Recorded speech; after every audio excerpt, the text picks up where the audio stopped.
Good morning, everybody, and thank you very much for joining our SPHN training today, a FAIR training offering a detailed example on the implementation of the FAIR principles, demonstrating how those different principles and criteria are being addressed with the various components of the framework of the Swiss Personalized Health Network. As you might all know, the FAIR principles have been developed to enable a better data management and also stewardship in research and consist of a list of necessary criteria for making data findable, accessible, interoperable, and reusable. However, the understanding of those principles and their concrete implementation can sometimes be quite abstract and difficult. With a view to the 4 big new data streams that are just being kicked off by SPHN and the sister initiative PHRT here in Switzerland, we wanted to take this opportunity to put together a FAIR training in our SPHN interoperability context. However, we believe that this training is not only informative to our Swiss research community members, but also to international researchers interested in the transformation of routine healthcare data, but also of other data types into FAIR research data. And with this, I would like to give the floor to Dr. Sabine Oesterle, who is the Data Interoperability Team Lead here in the Personalized Health Informatics Group of SIB, Swiss Institute of Bioinformatics, and Dr. Vasundhara Touré, who is a scientific coordinator and our RDF expert in Sabine's team. Thank you very much, Sabine and Vasundhara, for the time and for all the efforts you put into this training. The floor is yours. Thanks a lot, Katrin, for the kind introduction, and also welcome from our side. So today we would like to take you on that journey about how we implemented the FAIR principles for healthcare data within SPHN. Before I start with the practical part, a bit of theory, I think Katrin mentioned it already, the FAIR principles were actually published in 2016 by Wilkinson et al. And this paper really forms the foundation of all the activities which we see around FAIR data nowadays. And also, I hope this is not new to all of you here in this audience.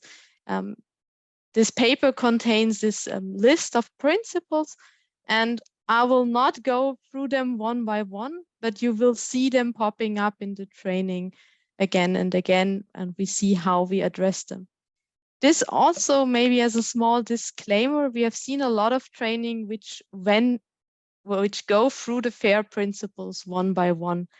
Actually, we realized that this is very challenging to do, because actually we have different stages of a project, different things we do in a project, and actually all of these principles have to be taken into account at a certain state, and also all of them are interconnected. So in our training, you will not see them appearing in the right order, but we always will come back to an overview slide to keep track of about which of the FAIR principles we have already talked about and which ones are still to come. So I hope it will still not be too chaotic, but I think it will really help the understanding to really see it along the content way and not along the numbering of the FAIR principle. So before we start with the training, I would quickly mention a few things which we always hear about FAIR principles, which I'm always have the feeling I need to correct people, because it's actually not correct or not completely correct. And actually that's why I would like to highlight these things also for you to, in the realm of that training, think about these statements, and then really at the end of the training, hopefully be able to understand why they are not completely correct. So what we hear quite often is actually that it's said open data is equal FAIR data. And actually then, since my data is sensitive and I cannot share it, I don't need to care about FAIR. And I think here, a very clear statement, open data doesn't mean FAIR data. And as I said, you will, along the training, understand why also within your project, really the FAIR principles will help you a lot with your data management and data stewardship, and not only if you share it with externals, or if you share it with externals under certain conditions. That's also okay, even though this doesn't mean that it's openly available on a Google Drive. The next thing which we hear quite often is FAIR data is only for metadata. And I think what you will see today is actually FAIR is for data and metadata.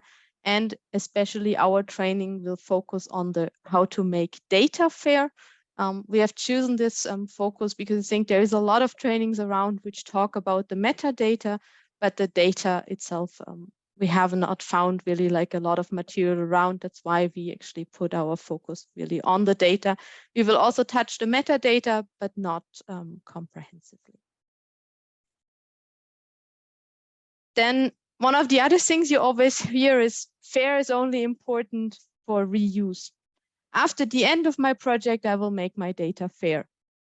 And at the end of the project, we all know how it is. The project was already running over time and over budget. So there is no time and no money left to make the data fair. And then actually, unfortunately, we don't have a fair data set. This is unfortunately quite often the case. And that's also why today, actually, we would like to educate or convince you about that actually FAIR is important at all stages of the project. And I think it's very challenging to, at the end of a project, to still think about how to address the FAIR principles. So you really already in your project planning, when you generate the data, you analyze the data, and when you share for reuse, in all of these phases, you need to think about the FAIR principles. And the last thing, which I think makes it also very hard to understand the implementation, is there is no black and white. There is no fair and not fair.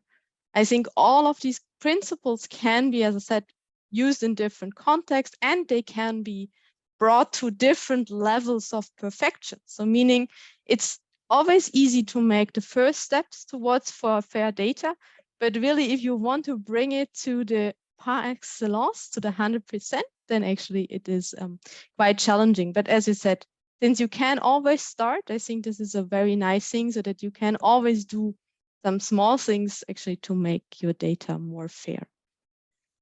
So these are the points which I would like to remember you. Open data is not equals fair data.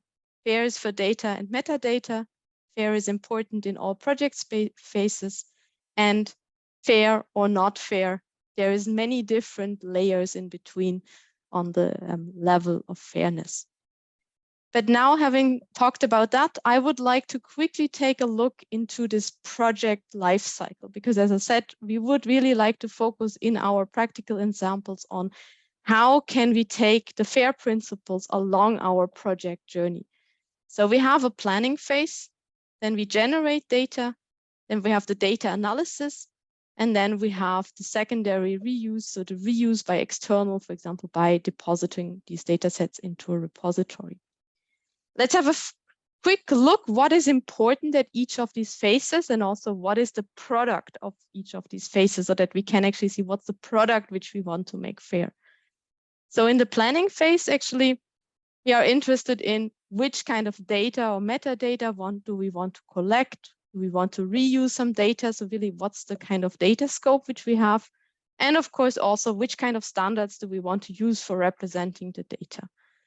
And the kind of product, what we get out of this phase is like a data schema. So like a blueprint, which describes the way we want to have our data in the project.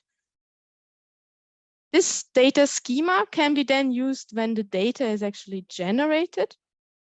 So in the generation, we will have a mapping between the local values and the local standards to this data schema, because actually in our case, we are using real world, or mostly in SPHN, we are using real world data. So the data is not generated specifically for the project, but it is already there from actually treating the patient. So actually this data is then mapped in the so-called ETL process to our data schema and to the standards which we would like to have. Of course, we need to add administrative metadata to this data set in order for later understanding who was the data producer, who was the author, when was it generated. So here the product is actually a local data set from one provider. So we have like a small subset of our data coming from a single institute. When we then would like to analyze the data, what is important is that we get several of these local data sets which come together. So we need to be able to easily link these data sets to know actually when someone is talking about the heart rate in one data set and in the other data set, that heart rate is actually meaning the same things in both data sets. And also, of course, we need to link our data to the external terminology. So in our case, that's quite often SNOMED CT, which is one of the ontologies which we use for representing the knowledge. But also these come with a lot of knowledge bases which need to be connected with the data. And the product of this phase is actually a combined data set for the internal use. So we are still only talking about within your consortia. You use this data set then for the further analysis. And before I now go to the last phase, I would quickly like to take a step back and say, why should we care about FAIR here?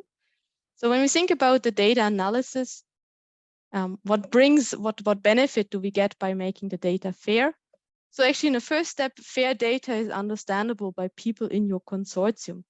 So no one has to go always, or the aim is to not needing to go back to actually the hospitals which produce the data to find out, oh, how was it exactly? And was that patient actually sitting or exercising before this measurement was taken? Because all of that is actually captured in an understandable way in the metadata. Also, fair data is machine readable. And I think we know that quite a lot in the clinical research domain. There is always some study nurse which needs to copy data from one system into another system, or someone actually analyzing a publication and actually extracting data from a publication. So quite often a PDF. And actually fair data are machine readable, so you can actually directly digest them into your pipelines, into your project. And last but not least, fair data and fair reference data can be easily linked and queried. And this is really enabling knowledge exploration and data inference.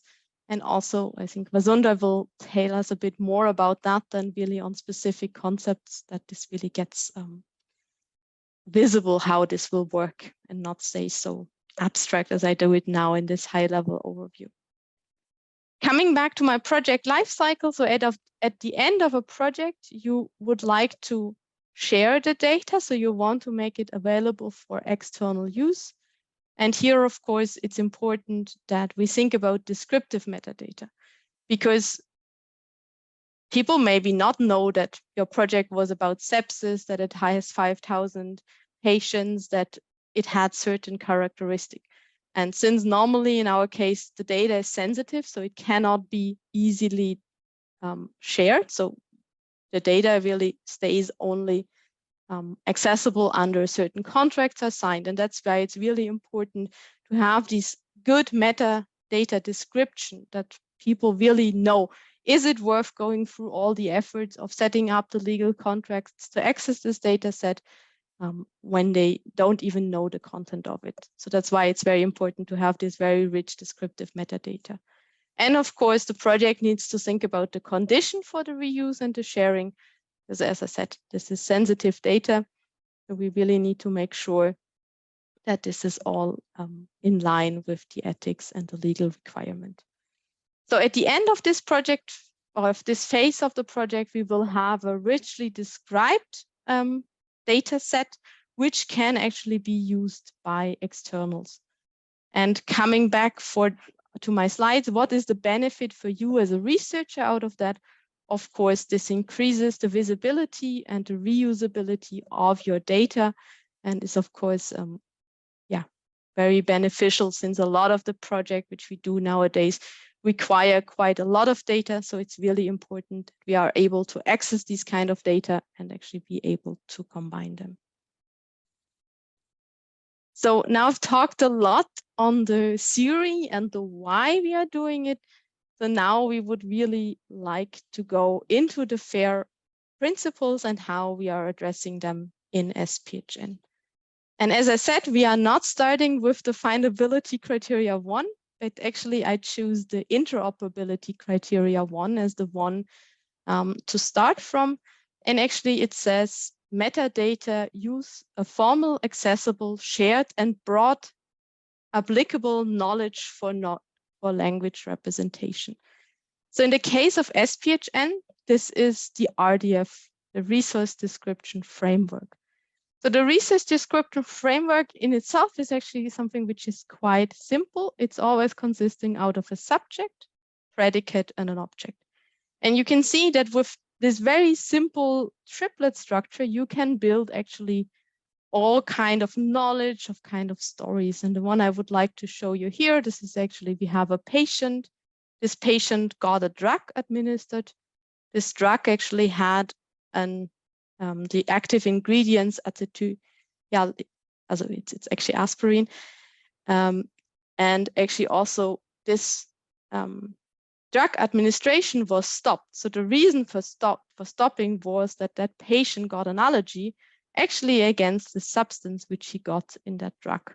And you can see now that with actually only this kind of triplet structure, we can actually build up such a kind of story and a kind of knowledge representation. So this is really the high level overview. So we get this kind of graph as our knowledge representation. And as I've promised you, we will always go back to this overview table, which we will actually fill. So the first one to fill is actually the interoperability one. The knowledge representation is actually the RDF. Now let's talk about F1, so findability 1, which actually says metadata assigned a global unique persistent identifier. So we could think of an identifier. I just make something up, my ID for heart rate. Yeah, maybe that's not very, let's say not very creative, and that's why my neighbor will actually come up with the same identifier. So actually we would have an identifier for the data, but it would actually be not unique because there's a quite high chance that someone else uses the same identifier. And that's why, as a good practice, what you do is you create your own so-called unique resource identifier by using website addresses. Why a website address?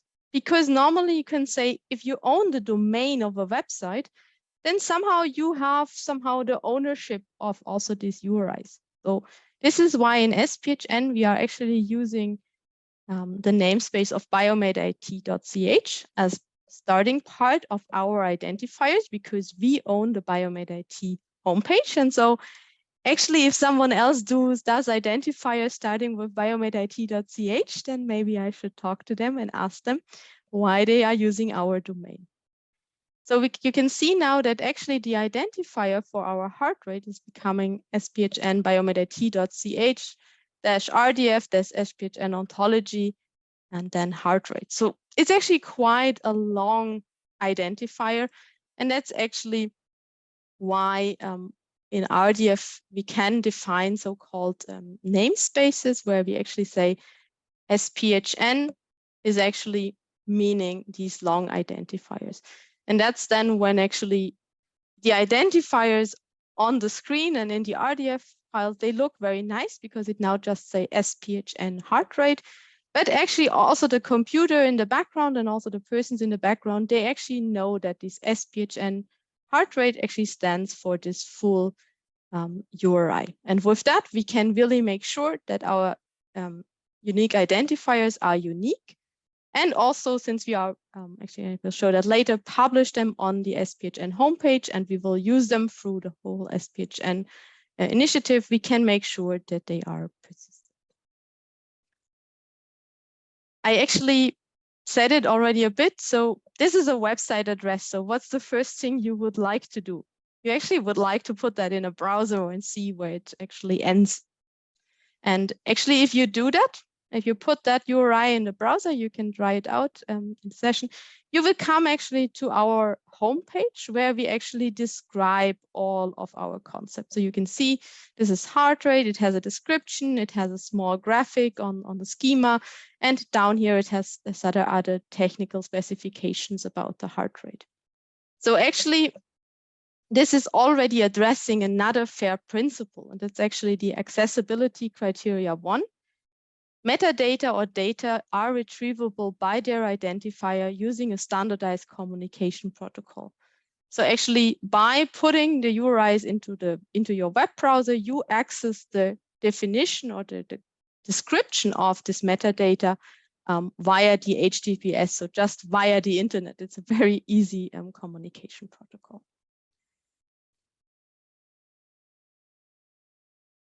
If we now think about another FAIR principle, which is actually the A2. I always say E because I'm confused with the German. So if I say E, I mean I. Just for you that you're not confused, there is no additional FAIR principles. So this criteria says that the metadata should follow vocabulary, which also follow the FAIR principles. And actually, I told you already that in SPHN, we are using a lot of SNOMED CT. So actually, when we look into SNOMED CT, we also find a concept about the heart rate. And in SNOMED CT, as similar than in our RDF schema, this concept has a URI. So also here, it's a website address, which actually uniquely identifies this SNOMED CT concept. So you can see again, we are addressing here the F1 criteria that we have an identifier. And as well as for our schema, we have the accessibility, because if you put this ID here in your browser, you will actually come to the SNOMED CT page, which describes their heart rate concepts. So you can now see that we have already actually 3 different FAIR principles addressed just by looking at these URIs. But I think also what you can see here now, okay, we have now an SPHN concept for heart rate, and we have a SNOMED concept for heart rate. So somehow we have to connect them. And this is actually addressed by the I3 principle, which is metadata include qualified references to other metadata.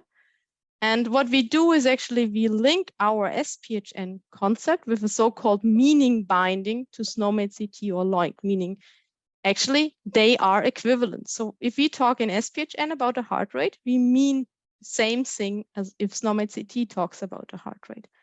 And in technical terms, this is done over this OWL equivalent classes. So this really now says, okay, in SPHN and in SNOMED CT, these actually mean the same thing. So if you fill that into our table, we have now seen that we have for the F1 criteria, we have the URIs for the data elements. So that was the SPHN heart rate.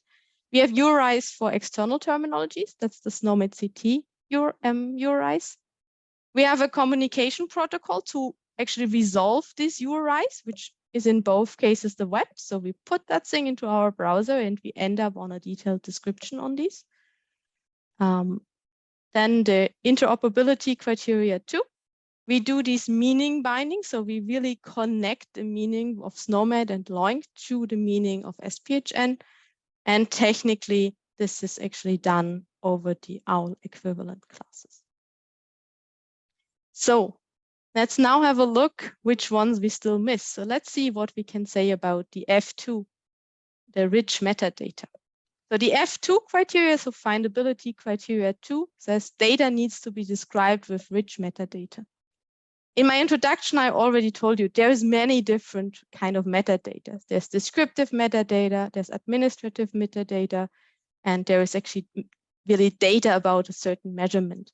So let's first have a look on the administrative metadata. So these are things like the author which designed something, maybe the title, the description, what kind of license does it use, when was it extracted. And actually also here, we could have now defined everything just by an SPHN meaning, saying this is the SPHN title, this is the SPHN description. But again, if someone else has already defined these things, it's really a good practice to reuse such kind of common vocabulary and standards. And I think this is actually addressing the reproducibility criteria 1.3. Metadata meets domain relevant community standards. And actually for our administrative metadata, we are reusing vocabulary from the Dublin core, which is a common community standards for general metadata. And for example, we are using here, you see a snippet, an RDF snippet out of the description. So we see here that we have, for example, a description, or we have a title, and we have a license, and all of that here is actually reusing the vocabulary of the Dublin core. So if now someone gets different kind of data sets, which are all reusing the Dublin core, it's actually very easy to extract the metadata and actually know that the title, what we use in SPHN, is actually the title which someone else from another international consortia is actually using. So this is on the administrative metadata. As I said, there is also metadata more on the data level. So actually, when we talk again about our heart rate, you may are interested in what was the measurement method with which this heart rate was determined. So how was it measured? You maybe are also interested, what was the body side with which it was measured? Because depending on the body side where it was measured, there's maybe different accuracies for the measurement. Or I think I brought that example before, you maybe are interested in, was that patient actually running a marathon before you measured the heart rate, or was he just getting out of bed and actually is quite relaxed? Because all of that is actually influencing the heart rate and is really also for the researchers. Researchers have to know these details to actually get the right conclusion. So you can see here, this is actually a snippet as I showed you, which is, it's also in our documentation where you can really see what are the kind of data or metadata with which this heart rate is connected. Now it gets a bit more technical. So actually, we're talking now about the findability criteria F3. So it's about metadata clearly and explicitly includes identifier for the data it describes. So when we look again on the example, we had the heart rate and we had the measurement method. And these two elements actually in the RDF, so you see this is the subject, this is the predicate. If we come back to our knowledge representation, they are actually, this is the object, sorry. They are actually connected by a predicate. And this predicate, if you remember, it's the SPHN, and then it has measurement method. So again, this here, as you remember, that's the abbreviation, which stands for the URI. So you can now see that the data and its metadata are actually connected again via a URI. And actually what in RDF term, you call that an RDF predicate, or actually to be very precise, it's actually an OWL object property. And this is how, in this case, the data and the metadata are connected. And as said before, here, this is a URI. So again, this is an identifier. So it actually addresses the findability criteria 1. And also as before, if you put that into your browser, you will actually end up at the description, which described what does this predicate mean. And that's again, why we also here fulfilling the F1 and the A1 criteria for the URI and the accessibility of the URI. So now we looked at this example here. Now let's have a look at another example. So for example, the physiological state. So we're already seeing here that we are here actually linking to SNOMED CT. So we are not linking to something which is defined in SPHN, but we are actually again addressing another FAIR principle, which is the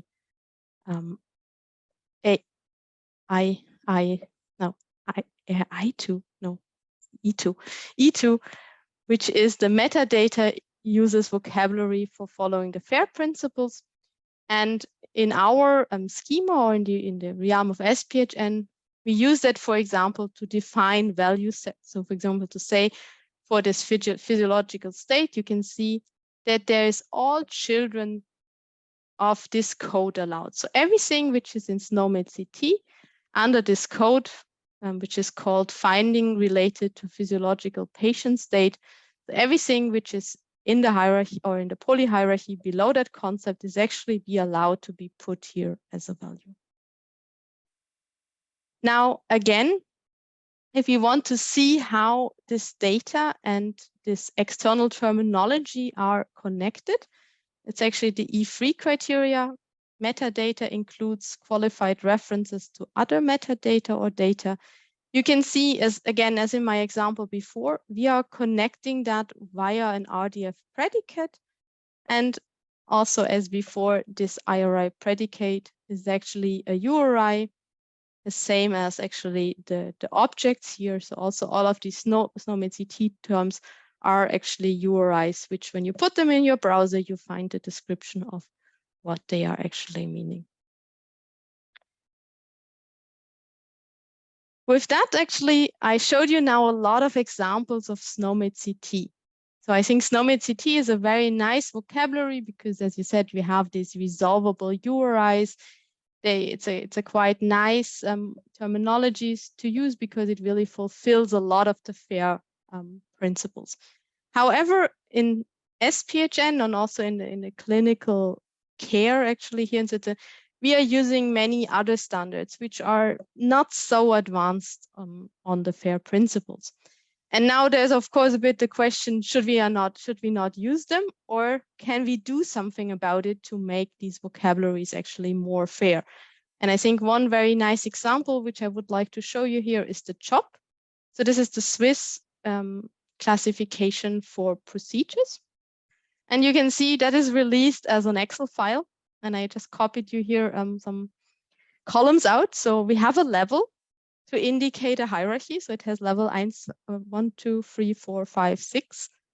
There is a code where you can see that the code with the different levels is actually expanding. So again, as a human, you can see a kind of logic. As a computer, it's really hard to see it. And of course, you have the label. So what does the codes mean? So again, to summarize, we have no unique identifier because you can easily imagine C1. Someone else can use C1 as an identifier. Actually, I wanted to still Google it to find an example for what it can be used. I have not done that, but maybe you try it yourself. You Google for what C1 can stand, and I guarantee you will find a lot of different things. As I said, it's an Excel file, so there is no language for knowledge representation. As I said, a human can somehow reason that there is a hierarchy. As I said, for the computer, this is not visible.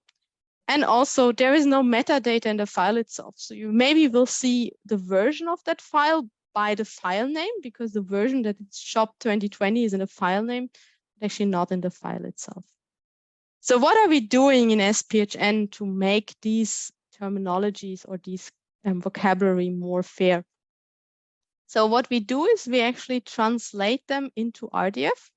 So with that, we are actually addressing the interoperability criteria 1. So we provide a language of knowledge representation. And one advantage of that is that we, for example, can use the RDFS subclass to indicate the hierarchies. And with that, actually, the hierarchies become understandable and also machine understandable. And another thing which we do is actually we provide unique identifiers. So how do we do that? So we are actually, again, using our biomedit.ch namespace, and now really provide here with the SPHN resources and then the name of the terminology, CHOP, and which version it is, and then the different codes. And with that, of course, it's not so nice as with the SNOMED-CT or with our SPHN URIs that you can put them into the browser and you get a nice description. But at least we have now within SPHN unique identifiers for the CHOP. And I think this is, again, what I told you before, fair or not fair, and the many levels in between. So as you can see, we cannot bring the CHOP classification to the same level than what we have, for example, with SNOMED-CT, but we are at least now better than what we originally had. And all these verified RDF versions of the terminologies are actually available on the DCC terminology service. So we have the SNOMED-CT, ATC, LOINC, ICD-10, CHOP, and UCOM available for the researchers to use. Also, the historical version of these terminologies. And now, actually, I would like to come back to my overview table. So we talked about rich metadata for data elements itself and for the administrative metadata. We talked about how we link data and metadata within SPHN, but also with external vocabulary. So this is done over the RDF properties. We have the use of the controlled vocabulary, where we had the meaning binding before, and now actually I showed you also that we use vocabulary for example, defining value sets. How do we link data with other data? Again, this is done over the RDF properties. And when we come to the reusability criteria, the provenance and the licensing, I have shown you that we actually are using the vocabulary of the Dublin core or the community standard Dublin core for actually describing some of our administrative metadata. So you see, we still have some gaps. Actually, I have no slides prepared for that, but I would like to fill these gaps, which is actually the findability criteria 4. So the metadata is searchable. So what you have seen is that actually the schema is actually presented over, is URIized on the web and is actually therefore searchable on the web. And as I said, it's also in RDF terms, so you can also send Sparkle queries there to actually be able to query. Then we have the accessibility criteria 2, which is the long-term availability. Here, again, with our website and also with having the schema publicly available on Git, we are actually ensuring the long-term availability of these resources. And to add to the provenance and license, the schema is actually published under CC BY non-commercial share alike license, so it's actually usable for the community. And I think with that, actually, I would like to hand over to Vasundhara for the further part. Thank you, Sabine. So now we have seen during the planning phase, basically how we can encode the data in the context of SPHN. And the next, let's say, natural step is basically to do it in practice during the data generation process. So in SPHN, the data providers are mainly hospitals who will map the local data. Yeah, who will map the local data with standards that are defined during the planning phase, basically, and they will make it accessible for the given research projects that are under the SPHN umbrella. And we will see now basically how this data generation process is done in reality and which FAIR principles we tackle along the way. So you remember that during the planning phase, we had the development of the SPHN schema for representing the data. This is what you have on the top of the slide here, where you can observe the entity or the concept subject pseudo identifier. You have also the heart rate information, which is connected to that subject pseudo identifier. The heart rate also has information about a certain quantity, which results in having a specific value and units connected to it, which in return also is connected to a code. When the hospitals or the data providers are building the data, they will follow this schema and map the data according to the schema. So you can see below that you have a specific instance or resource of a single patient with a specific instance of a heart rate that was created.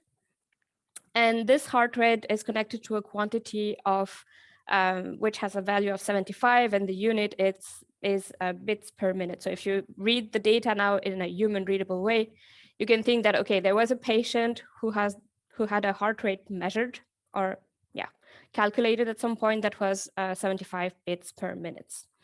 So with that, you can see that we are still using basically RDF as a knowledge language for knowledge representation.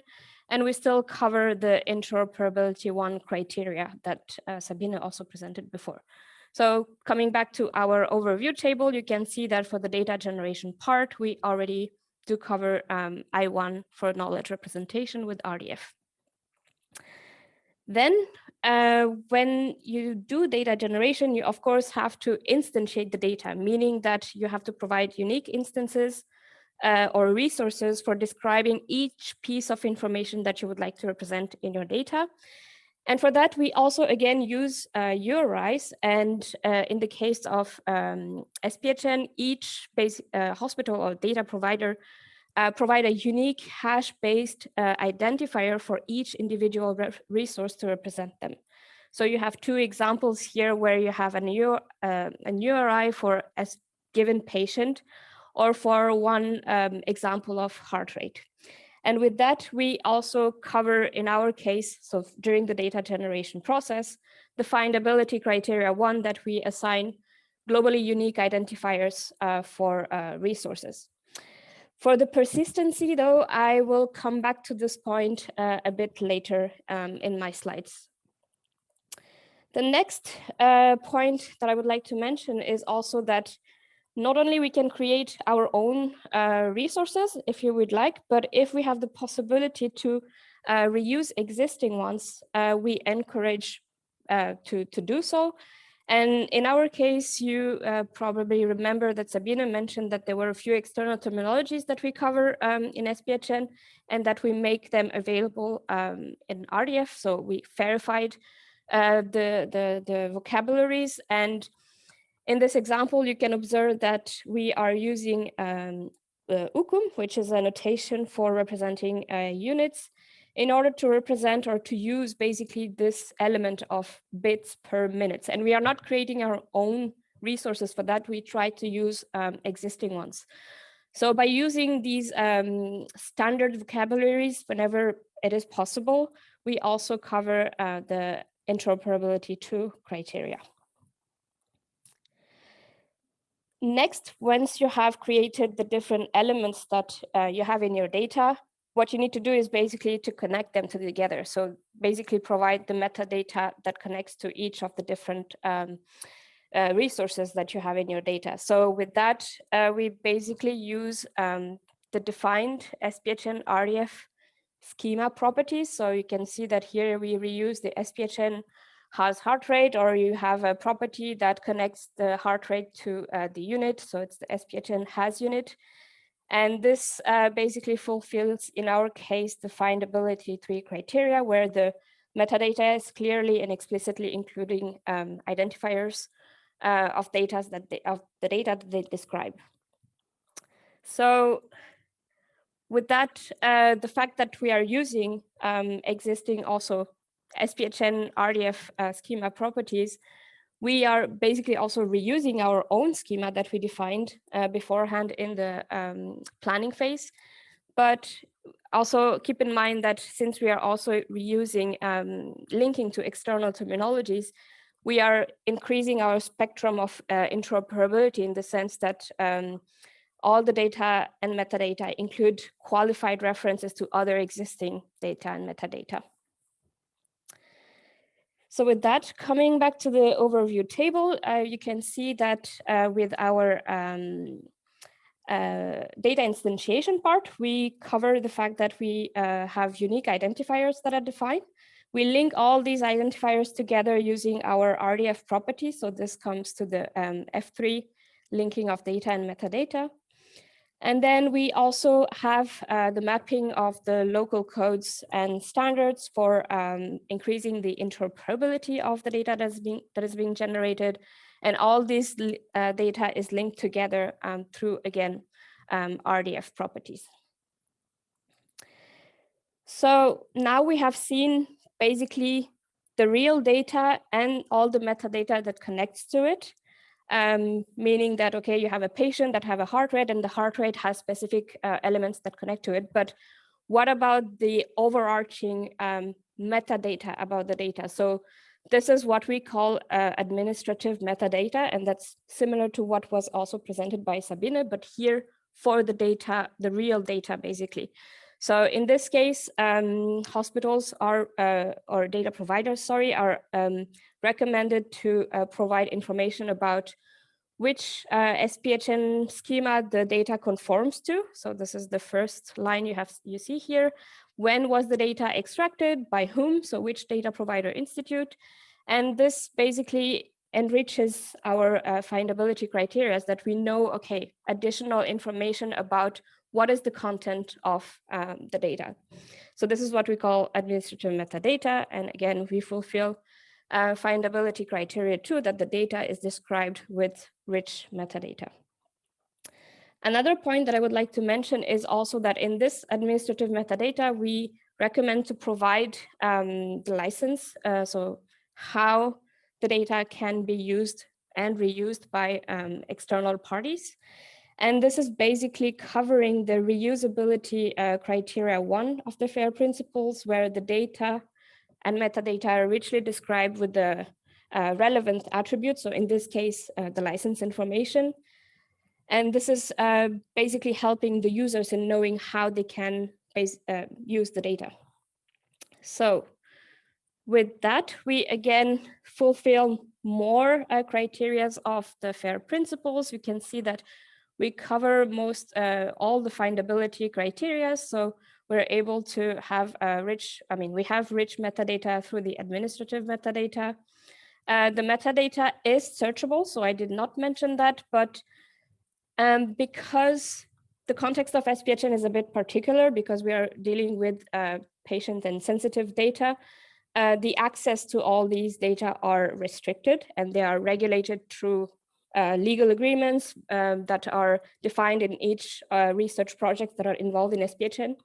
So the metadata is searchable in this context. So for one project, they have specific agreements, how they can access the data, where, and so on, and until when. So this is why we have this restricted statement here. And then finally, for the reusability, so the licensing of the data, we do recommend to have licenses for individual data sets provided by the data providers. You now can see also that we did not address the accessibility criteria yet. So for the communication protocol, I'll come back to this in the next step of the project phase, of the project cycle, sorry. And for the long-term availability, again, this is based on the fact that data is sensitive. There are special agreements that are done between data providers and projects. So the availability really depends on what is being written in this agreement in the case of SPHN. Okay, so we have seen now how data is being generated in SPHN and how each different steps basically covers the different FAIR criteria. Now I would like to show you what is basically the benefit of doing all these planning, data generation steps to make the data fair, and how is that actually useful for the data analysis process, so basically for data users. And what you will see is that usually the data users get combined different sets of data from different data providers, and they need to basically combine them to do their analysis. With the fact that the main interests, I guess, of researchers are to get information and understand things, but they also want to do analysis on the data that they get. So the first thing a researcher or a data user would do will be to get information from the data that they obtained. And in our case, this is basically where we would cover the accessibility criteria, in the sense that we have two sub-criteria here for A1. So A1 is for data and metadata retrievable by their identifiers using a standardized communication protocol. So for the sub-criteria 1, you can see that it is requested to have a protocol that is open, free, and universally implementable. In the case of SPHN, since we are using semantic web technologies and RDF for presenting the data, we can use this language called SPARQL. So this is the querying language provided in the semantic web. And you have an example on the left side, where in the context of SPHN, you basically here would get the number of patients per hospital. So don't try to read it, but just for your information. And this is the fact that we are able to query data and retrieve information using SPARQL covers the A1.1 criteria. Then the second sub-criteria that we have here is that the protocol allows for an authentication and authorization procedure whenever it is necessary. Again, as I mentioned before, the data is sensitive in SPHN, and we have this nationwide authentication procedure that is called Switch EduID that we use to basically get access to the data. So the data users get access to the data through this authentication procedure. And each access is basically restricted to, who basically have the rights to get access to these content. So it's all controlled in that space, and with that we cover also the criteria of accessibility 1.2. So we at least are, let's say, we know how to get access to the data if we need. The next thing I would like to mention is also that during, you get the information when you're a data user, but then that's not the only thing you want to do. When you get some data, you want to discover some knowledge based on this data. And for that, we have the chance that with the technologies that SPHN is using, so mainly the semantic web technologies, and the fact that we are also using external terminologies or vocabularies to enrich our data sets, we have the possibility to do what we call knowledge inference. So what do I mean by that? If you take a look at on the left side of the screen, you see a snippet of the SNOMED CT vocabulary or ontology, where you have information about pulse vegetables, which is a kind of substance. And then you see below actually the different kinds of pulse vegetables that exist and that are encoded in SPHN. So it can be lentils, beans, peanuts, and so on. And we so when this data is provided in SPHN, the thing is that you have a certain hierarchy given by these external terminologies that will be enabling you to do some knowledge inference or to retrieve some knowledge. So what do I mean by that? So we use SPARQL to retrieve information, but we can also use it to do some knowledge discovery. And this will be facilitating a bit the life of the data users or the researchers, because they can condense a bit their search and not have to query. In the case of SPARQL, if, let's say, they are interested in all patients that are allergic to certain types of pulse vegetables, we don't care which one, we just want to get all the patients that were annotated to be allergic to any kind of pulse vegetables. What you can do with SPARQL and triple stores that basically can handle RDF data, you can just query and say, okay, I want to get a list of patients which had an allergy episode. And this allergy episode consisted in having an allergy to the substance pulse vegetable. And with the fact that you have inference turned on in this tool, you would be able to get all patients that were not only annotated to be allergic to peanut, but also to beans, to lentils, and all the different kinds of pulse vegetables.